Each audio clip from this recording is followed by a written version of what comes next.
All right, welcome back to Skull, Ohio for some news of the day. The Minnesota Vikings have made some roster moves, and the one that stands out is the release of Holtin Hill, the defensive back who's only been here for about 3 years now, from injured reserve. So the Holtin Hill experiment sadly comes to an end, and it's kind of not surprising given the fact that his history has been littered with injuries and suspensions. He just couldn't stay on the field for whatever reason. But he showed flashes of brilliance at times, but it looks like the Vikings front office has decided that unlocking his potential is no longer worth the hassle. So Holtin Hill spends 3 years with Minnesota.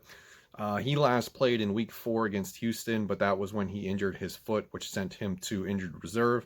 And, he was in and out of Zimmer's doghouse for a while, too. That's also worth noting. And I probably believe a lot of that has to do with the suspensions that he just couldn't avoid. So Holtin Hill is no longer with the Minnesota Vikings. He was part of a few roster moves made today, and I feel like there's other ones, but I feel like his is the most significant, and we'll get to that right now. So the reason that I feel compelled to talk about Holtin Hill being released is because it alters the perception of the secondary for the Vikings defense. So going forward, this means that we will be continuing to row the boat with Jeff Gladney and Cam Dantzler as presumably the starters. Remember, Mike Hughes is also out for the year with another neck injury. His days in Minnesota are likely numbered as well.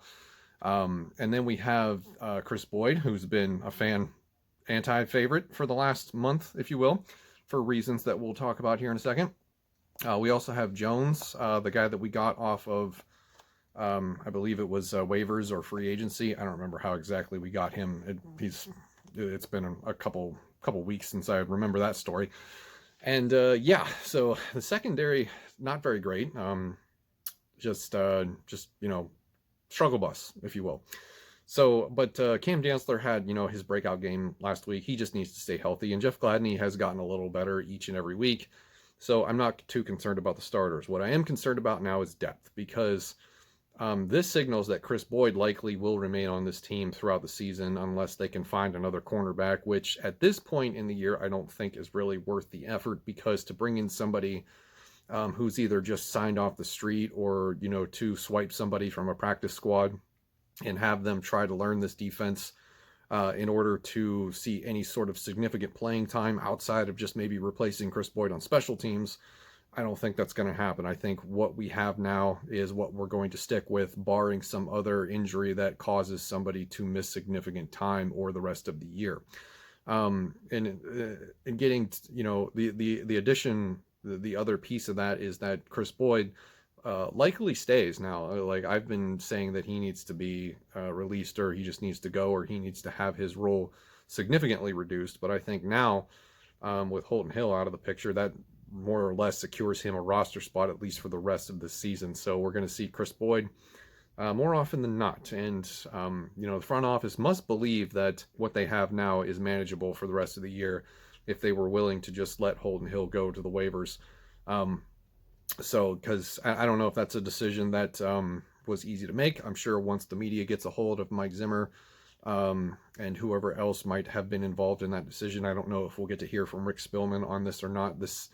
I think to anybody outside of Minnesota, this seems like a pretty insignificant roster move given his injury and suspension history. But given the depth and the, overall lack of experience in the secondary this year, it seems pretty significant, at least to me. So the Holtin Hill era is over. They have decided not to pursue to unlock his potential, despite the flashes of brilliance that we saw from him as a starter during his short stint in Minnesota. So let me know what you think in the comments below, how you feel about this roster move. Is this not the right time to be doing it? Should we have waited till the end of the year until we know our fate in the playoffs? And that's going to do it for this video. Quick update for today. Thank you for watching. We'll see you in the next one.